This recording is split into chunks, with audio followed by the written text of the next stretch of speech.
happens? This thing contracts. इसको क्या बोलते हैं हिंदी में, I don't know. It's like hitch-up type. So when it contracts, this space will increase, right? So if this is a partition, this is the space. So if this is a partition, if this contracts, नीचे जाएगा, तो this space will increase, right? The space is increased. Why the space increase? When we breathe in, this part it contracts, the diaphragm contracts, and the air enters with the help of other respiratory muscles also. And in that also, rib cage. This is all. This is called as a rib cage, and this is thorax. This is with that rib cage. All those are ribs are there, 12 ribs here and 12 ribs there, two sides. So there are some muscles attached called as those muscles which help in inspiration as well as expiration. But those muscles which do not work normally. Normally they do not work because normally whatever oxygen demand of the body is there, it is being satisfied with the principal muscles of the cell. So when the oxygen demand of the body increases or the oxygen supply of the body, the every tissue is decreased by any other reasons, so there are something called as accessory muscles. Accessory muscles are involved. They help to, like, something like struggling, when the person struggles for air, so then there are accessory muscles which work and the person do like this. Normally we do not do like this. We are breathing, but we're not being seen like breathing. We are breathing normally, but like when the person gasps, there are accessory muscles which are working. Okay.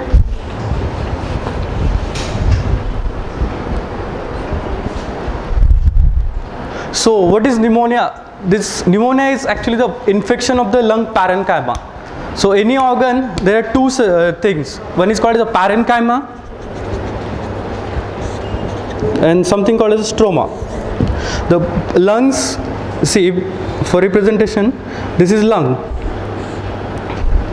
and this is a thoracic. This is a cavity. All about this is cavity. Okay. So this is lined by one layer called as visceral pleura. The name is visceral pleura. Similarly here. So this part, each and every cell is called as a parenchyma. Simply parenchyma. The cellular structure is called as parenchyma, and stroma is like supporting structure. Whatever is there which is used to support is called as a stroma. Another thing I would like to tell you, there is another layer over here called as a parietal pleura. Why this is important? Because these two layers, when they expand, the lungs when expand and they collapse, so there is rubbing between these two layers. Now this is collapsed lung I am showing. If this is the lung which is breathing in, the layer it is adherent, mean it is stick to the lung. So there between these two lungs there occurs a friction, but we do not feel pain in normally because that's not inflamed or anything, no pathology is present there. And simply see, like if there is a glass slides, if you take two glass slides and just put a drop of waters on them and you try to just rub on it, they'll rub but they'll not produce a sound. But in case you took two glass slides without water, they'll make a noise, right? So similarly what happens in pneumonia, one of the complications is called as a pleural effusion. This part, the layer above the lung, it becomes inflamed. It becomes infected and it becomes inflamed, and it secretes the exudates. So there will be fluid accumulation between here, and that is called as a pleural effusion.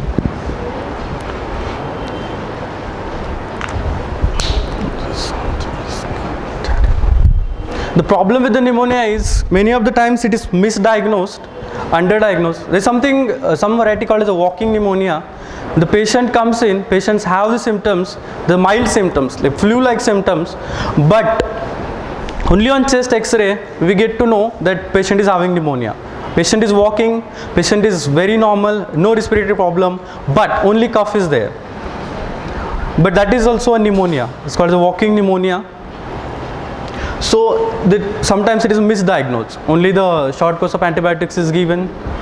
Then it is mistreated because the antibiotics which are being prescribed, they are either not given for proper duration, proper dose, or for the proper antibiotic it is not given and underestimated. So there are two types of classification: earlier classification and the new classification. Earlier the pneumonia was classified into community acquired pneumonia, and hospital acquired pneumonia, and ventilator associated pneumonia. Community acquired pneumonia is whatever we are like, when we get pneumonia or we get respiratory infection, that is community acquired, because the pathogens or the disease we are getting is from community, right? The second thing is hospital acquired pneumonia. So what is hospital acquired pneumonia? The patient is admitted for some reason, not respiratory problem, any other reason. For example, he's being operated for some reason and he's kept in hospital. He's admitted, but he develops pneumonia or he develops some problem. That is hospital acquired pneumonia. If the person gets pneumonia or respiratory problems after 48 hours of admission, should be considered as hospital acquired pneumonia. And the third one is called as a ventilator associated. When the patient is when the patient is in bad condition, very serious patients, cannot breathe on its own, we put him on ventilation, and there is something called as endotracheal intubation. We do the procedures, and because of that there are other risk factors also. So because of that, person is, if it is unconscious, then some aspirations are being going on. So that pneumonia is called as a ventilator associated pneumonia. So this is new classification. So according to new classification, the healthcare associated pneumonia, it includes two categories. Earlier it was hospital acquired and ventilator associated. They were separate.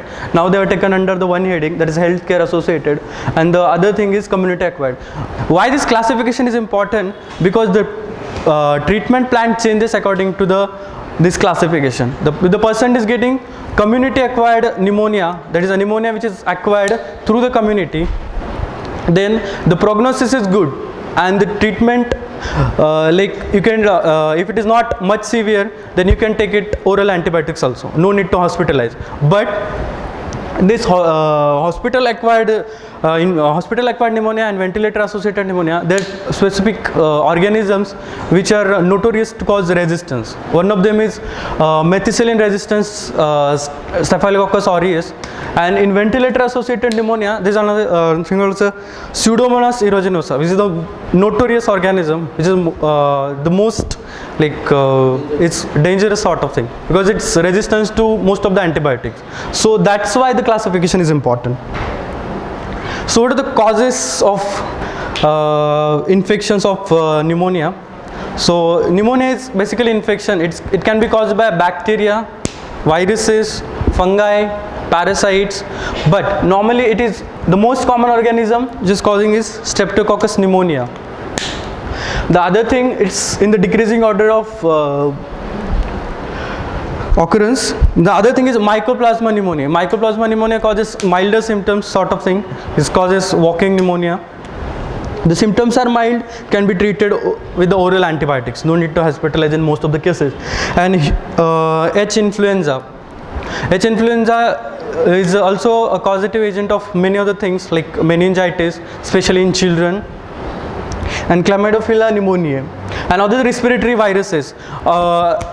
The patients requiring 50% of the admissions in the hospital, most of the times the causative organisms are viruses like influenza viruses, para-influenza viruses, something called as a respiratory syncytial virus.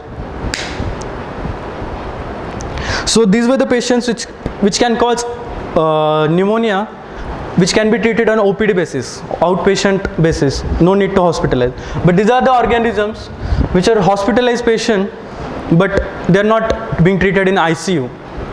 The organism Streptococcus pneumonia is the same. The only thing that Legionella species they are calling something called as a Legionella syndrome, which is quite a severe syndrome. Early development of ARDS, that is acute respiratory distress, and all the viruses are same. Only in ICU patients, that Staph aureus has to be mentioned specifically because methicillin resistant strains are there. And another thing I forgot, there is another thing called gram negative bacilli. There is Klebsiella Pneumonia. That's also a big, that's also notorious, causing many a times resistance. So what actually happens in the pneumonia? So pneumonia, see, we know that if this is alveoli, these are the cells.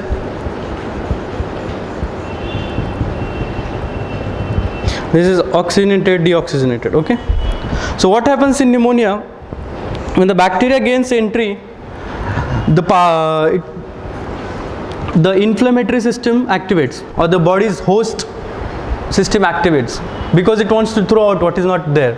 Anything which is foreign to the body, it immediately tries to throw out. So what happens? The body's response is called as an inflammatory response.